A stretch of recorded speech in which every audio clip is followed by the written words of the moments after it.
Well, hello friends, this is Dave at Dave's Raised Bed Garden. I'm out here. It's the end of March. Spring came in last Friday and it's been a beautiful weekend.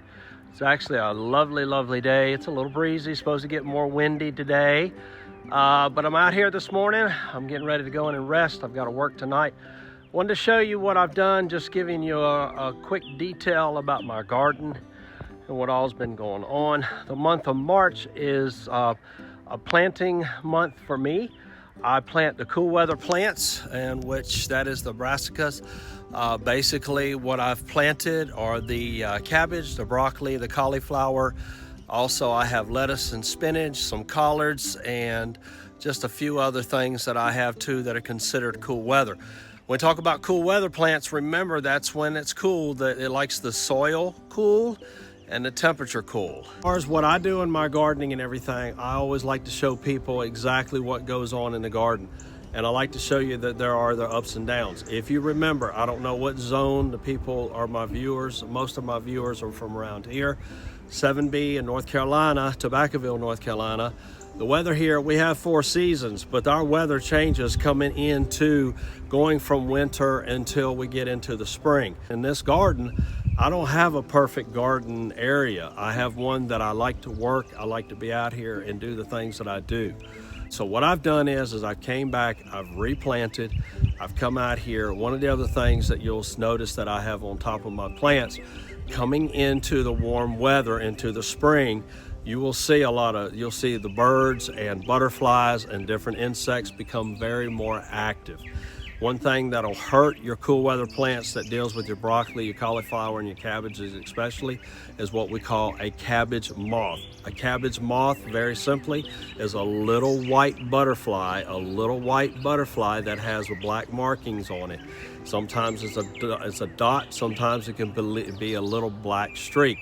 What those butterflies will come in is that if I do not protect these plants, they will come in here and then they will lay larvae on my plants. And out of that larva becomes eggs, which the eggs hatch. And then I just don't have 1 or 2 worms. I have multiple worms that will get into my crops and they can ultimately just take it off.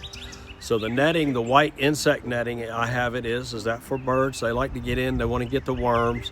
That's one thing, but they will pick at it, but also for these cabbage moths, especially with these cool weather plants. As springtime comes in, we can have days that it gets really warm. Yesterday, it was about 86 degrees here.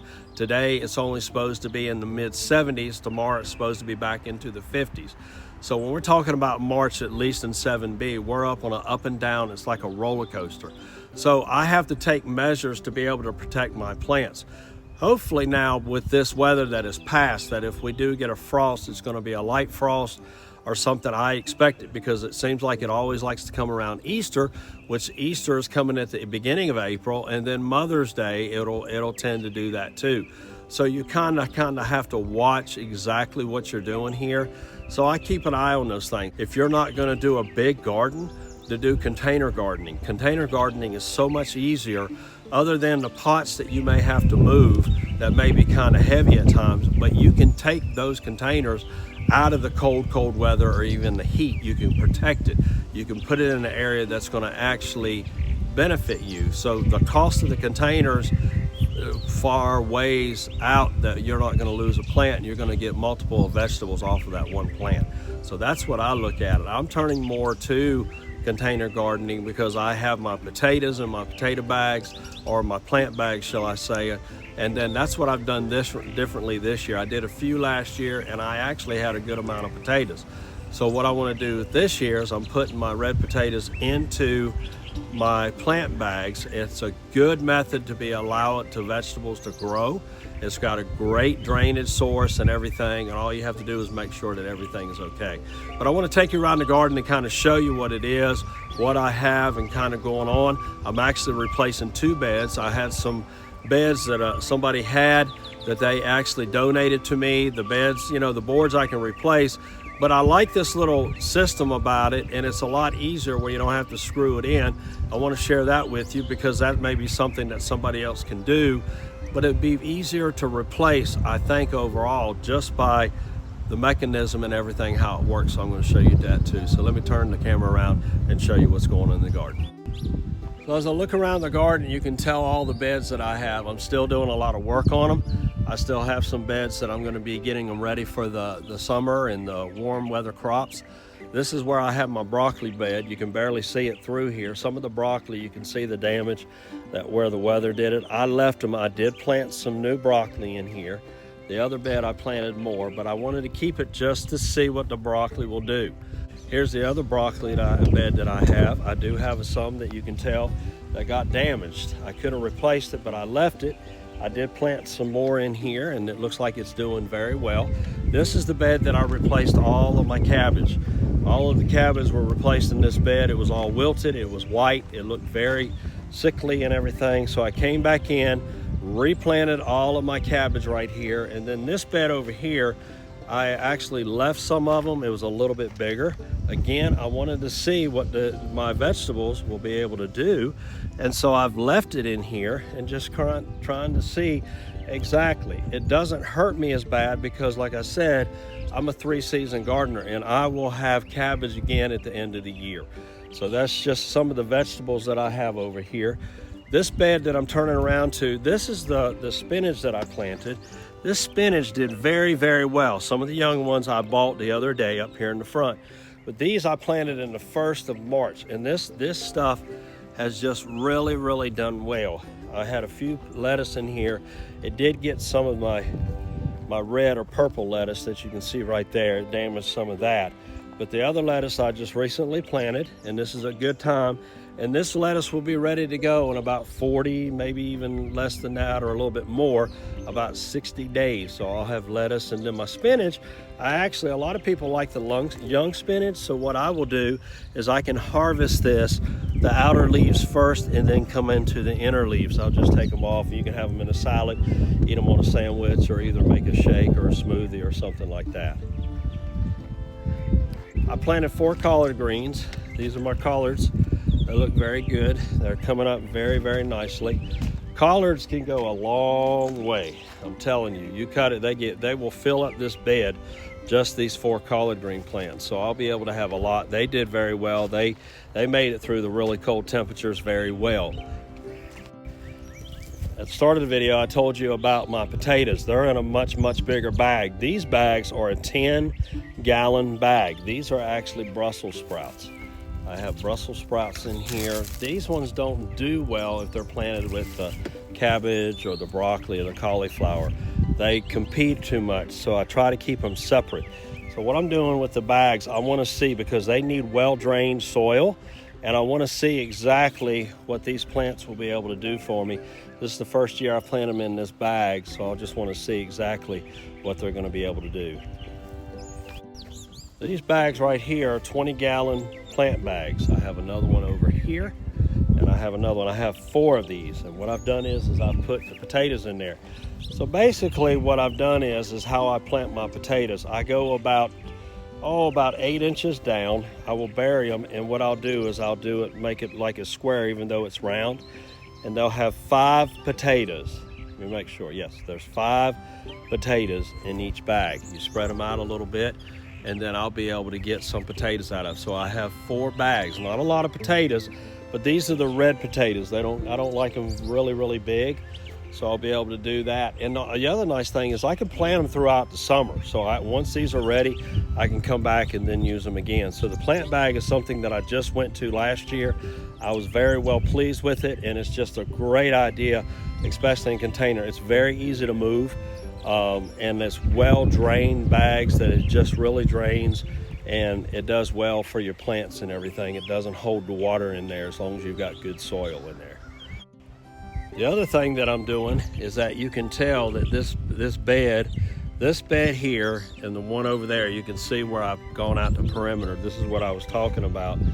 These beds I'm having to replace. As time goes on, I've had these beds a long time, but as time goes on, even though that they're treated and so forth, they're going to wear out because they get a lot of the weather and everything that goes on.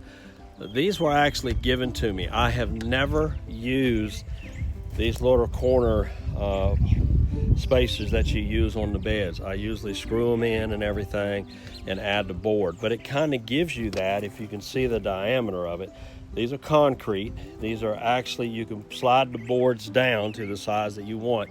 This bed that I'm taking up is a 3x10, and the bed that I'm adding is a 4x10. I will actually add another block on top of this. I will raise it up, and I can go the depth. So you're talking about 6 inches deep.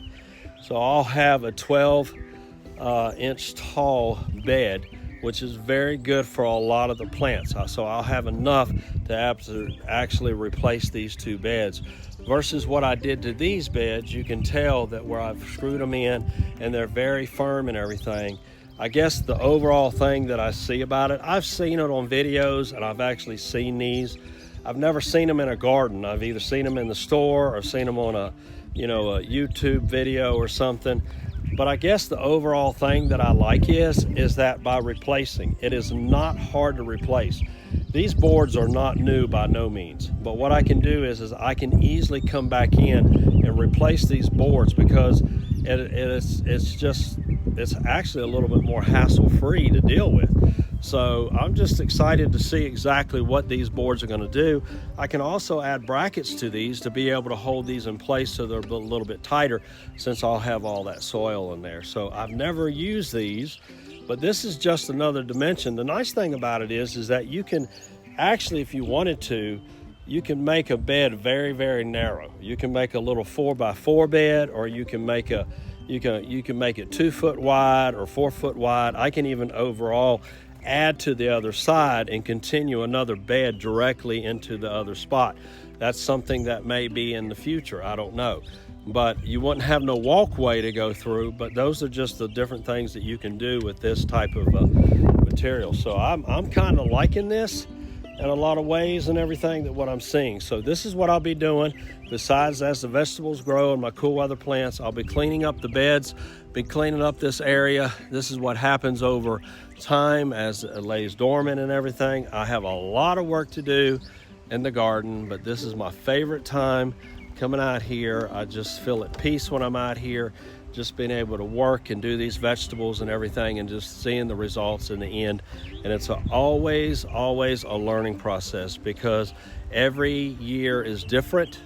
There's no 2 years. 1 year I can have a better year on some things, and the next year I'll have another year that it just doesn't do exactly the way that I was hoping. So this is what's going in the garden at the end of March 2026. The wind is starting to blow a little bit. It's supposed to get really windy this afternoon, but that's okay. It's a beautiful day. I hope you're out and being able to enjoy the weather. I hope it's nice wherever you're viewing my videos from and everything. And it's just a joy to be out here. Even though I've had some losses and things, and I have to replant, and there's some other things that I have to do, I'm okay with it, because I know in my heart that what I did is that I didn't take the steps that I should have, but in the end, I know the steps that I should have taken. And the ultimate result is that what I'm going to be able to do moving forward through this year.